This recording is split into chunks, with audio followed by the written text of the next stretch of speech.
નમસ્કાર મિત્રો, જય હિન્દ, જય ભારત. જીજે બત્રી જલવા યુટ્યુબ ચેનલમાં તમારા બધા લોકોનું હાર્દિક સ્વાગત છે. મિત્રો, આજે હું તમારી સમક્ષ એક નવો મિત્રો મુદ્દો લઈને આવી ગયો છું. અને આ મુદ્દો છે મિત્રો, એક રાજુ કરપડા અને બીજેપી અને ખેડૂત, આ ત્રણના સમન્વય વચ્ચે મિત્રો આજે રાજુ કરપડાએ મિત્રો ખેડૂતો સાથે ગદ્દારી કરી છે.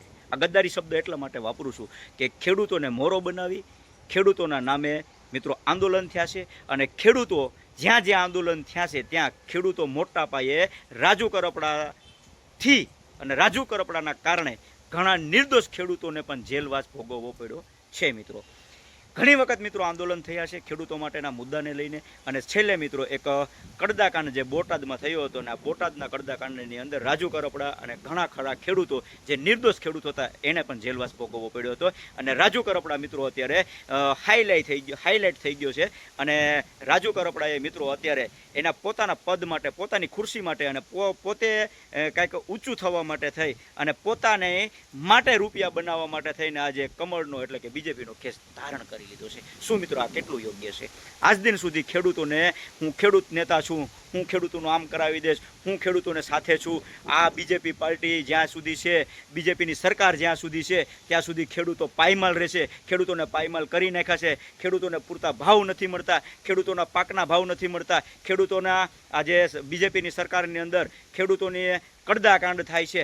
આવા મુદ્દા ઉપર મિત્રો લોભમણી લાલચો આપીને આજે ખેડૂતોએ રાજુ કરપડાને સાથ અને સહકાર આપ્યો છે. મિત્રો, તાઢ નથી જોઈ, તડકો નથી જોયો કે વરસાદ નથી જોયો. આજ ખેડૂતોએ રાજુ કરપડાને મિત્રો ઊંચા પદ લાવવા માટે થઈને તનતોડ મહેનત કરી છે. અને આજે રાજુ કરપડાએ કમળનો ખેસ ધારણ કરી લીધો છે.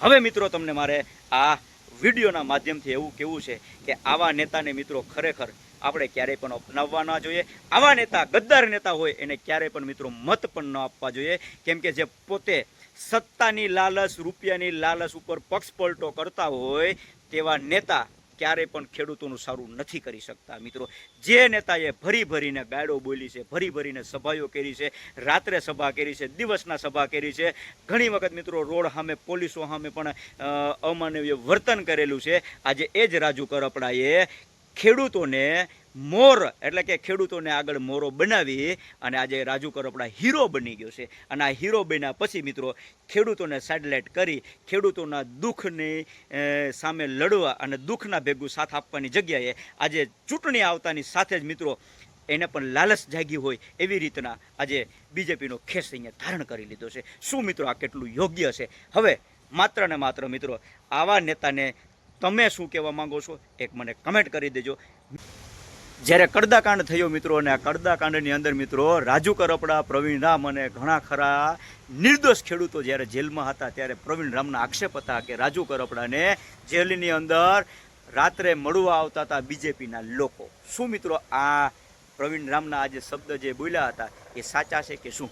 પ્રવીણ રામ એવું પણ કહેતા હતા કે ખરેખર આમાં જે પણ કાંઈ છે તે રાજુ કરપડા ગમે ત્યારે પક્ષ પલટો કરી અને બીજેપીમાં જોડાશે. અને આખરે મિત્રો આજે રાજુ કરપડા છે તે બીજેપીનો ખેસ ધારણ કરી લીધો છે.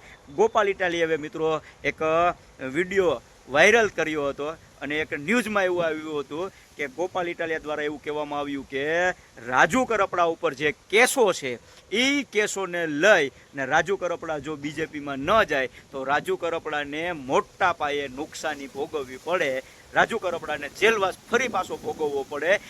એના માટે તો રાજુ કરપડા આજે બીજેપીનો ખેસ ધારણ નથી કર્યો ને મિત્રો. શું મિત્રો આવા ઘણા બધા સવાલ થાય છે? અને કા મિત્રો પોતે સત્તા માટે થઈ અને પોતાના માટે થઈ ને આજે બીજેપીનો ખેસ ધારણ કર્યો કે પછી આજે ગોપાલ ઇટાલિયા અને પ્રવીણ રામના જે શબ્દ હતા એ શબ્દને લઈને તમામ મિત્રો આવા નવા વિડીયો જોવા માટે થઈ અને જીજે બત્રી જલવા યુટ્યુબ ચેનલને મિત્રો સબસ્ક્રાઈબ કરી લેજો, બેલ આઇકનનું બટન દબાવી દેજો. મિત્રો, જણાવતા મને ખૂબ જ આજે એક દુઃખની વેદના છે કે મારા ખેડૂત માટે, મારા ખેડૂતો જે વ્યક્તિ માટે થઈ અને રાત દિન તનતોડ મહેનત કરી છે, મારા ખેડૂતોએ પોતે મિત્રો ખર્ચા કરી